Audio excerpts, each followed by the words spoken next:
Allez, nouveau numéro de Megatrend sur Boursorama. Aujourd'hui, on vous parle du boom de l'hydrogène, notamment vert, qui semble incontournable pour atteindre les objectifs de neutralité carbone. Bonjour Emmanuel. Bonjour. Emmanuel C pour CPRM et Jean-François Bay pour Cantalis. Bonjour. Bonjour David. Megatrend, donc on le sait, c'est l'émission qui est consacrée aux grandes thématiques d'investissement avec une croissance porteuse de croissance de long terme. Est-ce que l'hydrogène, Jean-François, en est une méga-trend? Ouais, je pense que c'est un vrai thème d'investissement et en plus on voit l'actualité nous rattrape. On a en Europe un débat sur l'énergie, la transition énergétique. Il y a un consensus pour éliminer l'énergie fossile, charbon, pétrole, gaz, etc. Il y a beaucoup de débats entre les deux houleux sur nucléaire, pas nucléaire, gaz naturel, pas gaz naturel, énergie renouvelable. Oui, mais regardez, il y a un anticyclone en Europe, donc l'énergie renouvelable, c'est un peu volatile, c'est pas stable, c'est pas fiable. Et il y a un autre consensus à l'autre bout de la chaîne, c'est l'hydrogène. En disant, alléluia, on peut stocker l'énergie, on peut faire son plein facilement, on a une efficacité énergétique quand plus importante que l'essence. Donc là, il y a un vrai consensus. Quand l'hydrogène est vert, bien évidemment. Mais en tout cas, voilà, on se retrouve avec deux approches. Éliminons le fossile et pour la transition, mettons le paquet sur l'hydrogène. Le momentum, Emmanuel, évidemment, est favorable. On voit bien pour l'hydrogène, il y a cette urgence climatique d'agir maintenant pour atteindre, si on veut atteindre les émissions zéro carbone en 2050, il faut réduire les émissions de CO2 et l'hydrogène fait partie de la solution, fait partie de l'équation. Exactement. L'hydrogène est même incontournable pour atteindre ce qu'on dit, hein, le net zéro d'ici à 2050. L'hydrogène, c'est une, voire même la seule solution pour atteindre justement donc, ce net zéro. Et en fait, ce qu'on voit, c'est qu'il faut réduire nos émissions de CO2 et de façon drastique, hein, puisqu'on parle de 50 à 80% hein, de réduction de nos émissions de CO2, hein, selon l'IAE. Et finalement, donc, il n'y a pas vraiment d'autre solution, parce que la seule technologie viable à l'heure actuelle pour décarboner nos industries. Et quand je parle de décarboner nos industries, c'est vraiment décarboner nos industries lourdes, hein, comme l'aluminium, le ciment, l'acier, etc. Qui sont responsables d'un gros morceau des émissions de CO2. Exactement. Et au final, il n'y a que l'hydrogène qui peut décarboner ce type d'industrie. Mais ce n'est pas une molécule nouvelle, pardon. L'hydrogène, on en parle depuis très longtemps. Enfin, c'est né au XXe siècle. Exactement. Pourquoi c'est son moment aujourd'hui, encore une fois, cet hydrogène? Il y a plusieurs types d'hydrogène. Alors avant, on disait gris, vert et bleu. Maintenant, c'est hydrogène carboné, bas carbone, décarboné. Hein. On utilise toujours les couleurs. En fait, c'est ce qu'on dit, c'est l'arc-en-ciel de l'hydrogène finalement, parce qu'on a l'hydrogène gris, donc à base, qui produit à base d'énergie fossile. On a l'hydrogène bleu, donc c'est pareil, sourcé à base d'énergie fossile, mais on capture... Il faut toujours qu'il y ait une source, pardon, il faut l'expliquer. Il faut toujours qu'il y ait une source d'énergie. Peut-être rappeler comment ça fonctionne. Exactement. En fait, l'hydrogène, ce n'est pas une source d'énergie. Ouais. On a besoin d'une source d'énergie en amont. Donc, soit on utilise les énergies fossiles, et c'est ce qu'on appelle l'hydrogène gris, soit on utilise des énergies renouvelables, et dans ce cas, c'est l'hydrogène vert. Pour faire simple, pour simplifier un petit peu. Et entre les deux, on a l'hydrogène bleu. Alors l'hydrogène bleu, en fait, c'est globalement de l'hydrogène gris, donc on se source à partir d'énergie fossile, mais il y a tout un système, toute une technologie de capture des émissions de CO2 au cours du process, et c'est stocké. Donc au final, mais au final, en fait, c'est plutôt une solution bas carbone, hein, le bleu, et plus une solution transitoire de faire du vert, bien sûr. En fait, on dit hydrogène, mais c'est dit hydrogène qui n'existe pas à l'état naturel. Il faut le fabriquer. Et c'est ce qui fait qu'on a besoin donc l'électrolyse de l'eau, on a besoin de le fabriquer pour l'utiliser avec de l'oxygène. On rejette de l'eau. Donc c'est aussi ça l'aspect, j'allais dire, magique et séduisant. On rejette de l'eau. On peut faire le plein très facilement, c'est du gaz, donc exactement comme on fait un plein d'essence. Le stockage, c'est aussi une source de stockage de l'énergie, ce qu'on n'a pas avec l'énergie renouvelable. Et c'est aussi une efficacité énergétique, on peut peut-être rappeler, parce qu'on ne le sait pas, que 1 kg d'hydrogène, ça équivaut à 4 kg d'essence, et 100 fois plus que les batteries électriques. Donc on a aussi une densité énergétique qui est très intéressante. Il y a pas mal d'innovations aujourd'hui, Emmanuel, technologiques, pour aboutir justement à cet hydrogène clean, d'où le momentum favorable, encore une fois. Totalement. Et je reviens sur les propos dits précédemment, c'est que pourquoi ça se déclare maintenant finalement hydrogène, c'est qu'il y a eu énormément d'innovations technologiques et en particulier au niveau des électrolyseurs et des piles à combustible, puisque pour utiliser l'hydrogène vert, donc on est obligé d'utiliser une source d'énergie renouvelable, comme l'éolien ou les panneaux solaires. Et maintenant, les nouveaux types d'électrolyseurs, donc je ne vais pas rentrer dans le détail parce que c'est un peu complexe, mais on a des électrolyseurs à PEM ou AEM ou solide oxyde. Et maintenant, ces nouveaux types d'électrolyseurs et piles à combustible permettent de gérer l'intermittence des énergies renouvelables, chose qui n'était pas possible dans le passé. Et on le sait, les énergies renouvelables ne peuvent pas fournir de l'énergie 100% du temps. Il n'y a pas de soleil la nuit. Exactement. Donc, du coup, en fait, c'est l'avantage en fait, de l'hydrogène, puisque ça permet de stocker cette énergie et après de la reconduire. C'est important d'expliquer ça, David, quand on parle de mégatrend. À un moment donné, on a besoin d'une étincelle, sans jeu de mots, pour transformer en fait une idée ou théorique ou encore embryonnaire, early stage, en mégatrend. On pourrait parler d'intelligence artificielle, on a du big data, on a du cloud, on a des logiciels, on a une capacité de traitement des données qui fait qu'à un moment donné, l'intelligence artificielle devient un thème d'investissement. C'est exactement la même chose aujourd'hui avec l'hydrogène. C'était déjà parcellaire, théorique et identifié. Et puis à un moment donné, on a une capacité technologique, une mutation technologique, des progrès, des innovations qui font qu'on peut industrialiser. Et beaucoup d'argent public aussi, avec des plans partout dans le monde, en France notamment. McKinsey considère qu'à 2050, ça représentera 1/5 de l'énergie mondiale. Donc c'est pas rien, c'est 2500 milliards de dollars de chiffre d'affaires qui sera généré par cette industrie et 30 millions de personnes. Donc on voit effectivement que 2050, c'est demain. Il faut participer au financement, soit public, parce que ça demande il y a une question de souveraineté quand on parle d'énergie, donc le public est partie prenante, mais aussi privé, puisqu'il va falloir financer cette filière. Et c'est ça qui est plutôt encourageant, c'est qu'on voit vraiment le réel consensus à la fois du public et du privé. Donc... Et qui dépasse la France d'ailleurs. Ah oui, mais c'est vraiment global. Les pays les plus en avance, c'est quoi? C'est la France, c'est l'Europe, c'est le Japon? Alors globalement, on a en premier lieu l'Europe. Donc par Europe, on a aussi le Royaume-Uni, Europe du Nord. C'est vraiment Europe au sens large. Et en second lieu, on a l'Asie, avec le Japon, la Corée du Sud et dernièrement la Chine qui a fait un bond spectaculaire sur l'hydrogène et hydrogène vert maintenant, ce qui n'était pas encore il y a quelques mois acquis. Et c'est ça qui est vraiment incroyable et excitant finalement dans cette thématique. Et c'est pour ça que nous sommes fiers d'avoir lancé un des premiers fonds sur... on en parle dans quelques instants. Emmanuel, juste, pardon, question qui fâche, mais se pose la question quand même de la compétitivité de l'hydrogène. Ça a toujours été, pendant longtemps, un sujet, une question en termes de coût, même si son coût a déjà beaucoup baissé et devrait encore beaucoup baisser à l'avenir. C'est une énergie qui est compétitive, qui ne l'est pas encore, mais qui va le devenir? Alors effectivement, ce qu'on voit sur les 5 dernières années, c'est qu'on a eu une baisse des prix, des coûts des énergies renouvelables et des électrolyseurs de près de 50%, donc c'est déjà quelque chose de significatif. Et en termes de projection, ce qu'on voit, c'est que d'ici à la fin de la décennie, donc d'ici à 2030, on prévoit une baisse de l'ordre de 60 à 80% supplémentaire. Donc c'est quelque chose de très encourageant pour cet hydrogène vert qui sera de plus en plus compétitif. Ouais, et qu'on voit, parce que c'est pas non plus un truc de scientifique hurluberlu, ça a des applications déjà concrètes. On voit des taxis ou des bus qui roulent aussi à l'hydrogène aujourd'hui. Totalement. Si on voit à Paris notamment énormément de taxis à hydrogène. La société Hype. Société Hype. Durant les vacances de Noël, je suis retournée voir ma famille en Normandie. J'ai pu prendre un bus à hydrogène. Donc, c'est vraiment quelque chose de réel et de concret. Ce ne sont pas des projets, c'est vraiment quelque chose qui nous touche finalement un peu tous. Et qui est vraiment réel. Les piles hydrogène, elles sont assez volumineuses. Il y a aussi un problème de taille, non, notamment dans les transports? Avec cette énergie ou pas encore?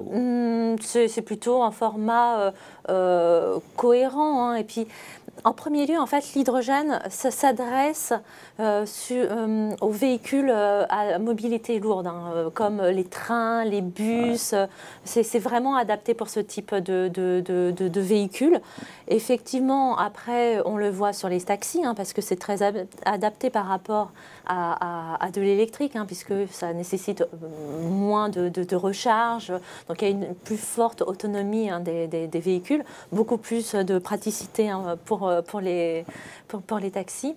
Premier train hydrogène de mémoire qui a roulé, je crois que c'est un train Alstom, un train hydrogène Alstom qui a roulé il y a ça peu. Jean-François, comment on fait pour investir sur cette thématique de l'hydrogène? On se dit que c'est balbutiant, parce qu'on pense à Air Liquide, mais on ne va pas tout mettre non plus sur Air Liquide, même si c'est un parangon et une... Oui, vous avez plusieurs possibilités. Un, vous investissez dans des valeurs cotées en bourse, sur des producteurs, sur des distributeurs, sur des secteurs qui s'adaptent, qui intègrent l'hydrogène, l'aérien, l'automobile, et donc vous allez avoir Air Liquide, McPhy, il y a plusieurs valeurs. Ça reste quand même très sophistiqué. Je dirais un travail de spécialiste, hein, ce sont des valeurs très, très volatiles. Deuxième possibilité, vous rentrez dans des fonds généralistes, aujourd'hui Clean Energy, énergie renouvelable, qui intègrent, donc vous allez avoir Vontobel, Énergie Révolution, Pictet Énergie, Robeco. Ce n'est pas des fonds purs hydrogène, ils intègrent, en moyenne, on a calculé chez Cantalis, 20% d'hydrogène, valeur hydrogène, dans leur portefeuille. Ça reste large, ça reste diversifié. Pour investir à travers des fonds, il n'y a que CPR aujourd'hui qui distribue et qui lance ce fonds. Lance au mois de novembre, c'est ça. CPR, le 30 novembre, hydrogène. Vous avez pas mal d'ETF qui ont été lancés. Ça reste très très jeune. Hein. J'ai en tête Van Eck ou LNG, Legal and General Hydrogen Economy. Mais ça reste quand même des ETF qui appliquent des indices. Il n'y a pas vraiment de diversification. On est la plupart du temps autour d'un certain nombre de valeurs très, très limitées. Parce qu'on est sur un secteur, on le voit bien, encore jeune, early stage, avec une industrie qui est encore en train de se constituer. Donc je serais prudent en fait sur cette approche de quelques valeurs en portefeuille. Pour jouer le thème de l'énergie, il vaut mieux avoir une approche plus transversale, plus diversifiée sur l'ensemble de la filière, de la chaîne de production. C'est aussi votre philosophie d'être sur l'ensemble de la filière. Totalement. Donc vous êtes le premier fonds à vous être relancé, c'était au mois de novembre, CPR Invest Hydrogène. Il y a combien de valeurs potentielles dans cet univers-là? Alors, dans notre univers d'investissement, nous avons à peu près... Parce que moi, sorti de McPhy et de Air Liquide, j'ai vraiment aucune idée. Hein. Nous avons près de 260 valeurs au sein de notre univers d'investissement. Et au sein de notre portefeuille, entre 60 et 80 valeurs. Pour vous donner un peu... On peut dire que c'est un fonds pur hydrogène. On peut dire que c'est un fonds pur hydrogène. C'est un fonds hydrogène puisqu'il est totalement... Notre philosophie d'investissement, c'est de couvrir l'ensemble de la chaîne de valeur de l'hydrogène, de l'amont jusqu'à l'aval. Donc vraiment d'englober vraiment tout cet écosystème hydrogène. Donc en premier lieu, nous avons une dimension qui a trait davantage à la production d'énergie verte. Parce que comme je mentionnais tout à l'heure, hein, il faut une source d'énergie, et une source d'énergie verte. Hein. Donc il faut des panneaux solaires, de l'éolien, pour fournir de l'énergie in fine. Donc ça, c'est notre première dimension. Ensuite, nous avons une dimension... Je prends l'exemple de Neoen. Neoen est dans votre... Alors, ça peut faire partie de notre univers d'investissement, effectivement. Producteur indépendant français d'énergie renouvelable. À partir du moment où ça rentre dans les critères d'éligibilité, on va dire, de notre philosophie, effectivement, ça peut rentrer dans notre univers d'investissement.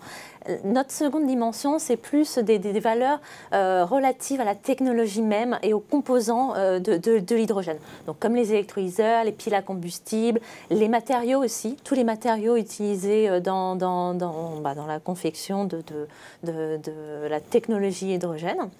Ensuite, nous avons une dimension dédiée à la production, au stockage et à la distribution de cet hydrogène. Et enfin, la dimension un peu plus qui nous parle un peu plus, hein, peut-être tous. Voilà, les utilisateurs. Ouais. C'est quoi les principales positions aujourd'hui du portefeuille pour donner... Attends, sur les utilisateurs, c'est qui par exemple? Alors par exemple, on a les voitures, les trains... Donc il y a les constructeurs auto. Effectivement, oui. Exemple? Par exemple, Toyota qui a lancé sa voiture à hydrogène, Mirai 1 et Mirai 2 dernièrement, qui a été primé par le Guinness of Record pour avoir fait plus de 1000 km en 2 jours avec un seul plein d'hydrogène. Donc c'était quand même quelque chose de significatif. Ils sont en train de travailler aussi sur la production du premier moteur à combustion hydrogène. Donc ça, c'est quelque chose qui va être vraiment significatif dans tout cet écosystème hydrogène. Et en parallèle, ils sont également leaders pour fournir tous les composants, je dirais, pour l'industrie des camions. Donc on voit que ce type d'acteur est vraiment indispensable à cet écosystème hydrogène. Donc c'est un écosystème avec une vision assez extensive, puisqu'on se retrouve avec du Toyota, mais en même temps qui sont bien positionnés, encore une fois, sur l'hydrogène. Totalement. Certains se diront, mais est-ce qu'on ne dilue pas un petit peu le côté, justement, fond pur du... C'est un fond complètement hydrogène. Et d'ailleurs, si on regarde les ETF, les ETF ont également cette approche. Ils n'ont pas bien performé d'ailleurs, j'ai vu, en 2021, Jean-François. Ils n'ont pas tous bien performé, effectivement. Il y a eu des déceptions, il y a des écarts de performance qui sont très importants sur l'énergie renouvelable. Je vous ai coupé, pardon, Emmanuel. Il donne les perfs, c'est son boulot de donner les perfs notamment. C'est pas grave. Le seul point de différence avec les ETF, c'est que les ETF sont extrêmement concentrés sur certaines valeurs, je dirais, très hydrogène, très pure play. C'est-à-dire qu'au sein des ETF, il peut y avoir 15 à 30 valeurs uniquement. Donc c'est vraiment... Vous, c'est 60-80 valeurs. 60-80 valeurs. Sur un univers de 200-250 valeurs investissables. Exactement. Pardon pour le néologisme, investissable, je ne sais pas si ça se dit, mais... Oui. Justement, donc je reviens à ma question. Il ne l'a jamais, lui. Les principales positions. Oui. Alors, le fonds a été lancé le 30 novembre. Toyota. Toyota fait partie effectivement de nos positions au sein de notre portefeuille. Après, étant donné que le fonds a été lancé le 30 novembre dernier, pour des raisons de compliance, je ne peux pas discloser toutes les principales positions, mais pour vous donner une illustration, effectivement, donc on retrouve Toyota. On a également Linde qui est un producteur d'hydrogène. Pour vous donner quelques chiffres, Linde, c'est plus de 1000 km de pipeline, 80 électrolyseurs et des piles à combustible également PEM, nouvelle génération. Donc on a ce type d'acteurs et qui couvre vraiment cette chaîne de valeur, cet écosystème hydrogène dans son ensemble. Et c'est ça un peu notre spécificité. Oui, des acteurs européens essentiellement, asiatiques et japonais. Relative sous-exposition pour le moment au marché américain, on ne se dit pas que c'est pénalisant alors que le marché américain est globalement driver? Alors ce qu'il faut voir, c'est qu'effectivement à l'heure actuelle, il y a assez peu d'acteurs côté américain. Mais ça ne veut pas dire que les États-Unis ne sont pas sur ce segment hydrogène. Parce qu'on le sait tous, les innovations aux États-Unis commencent d'abord dans les laboratoires des universités, dans les startups, pour faire simple. Et quand on regarde le dépôt des brevets, donc c'est quelque chose que je suis d'assez près en parallèle de mon univers d'investissement, on voit que les États-Unis, c'est un des premiers pays, si ce n'est le premier pays, à déposer des brevets en matière de technologie à hydrogène et en particulier sur les électrolyseurs et les piles à combustible. Donc en fait, c'est quelque chose d'encourageant.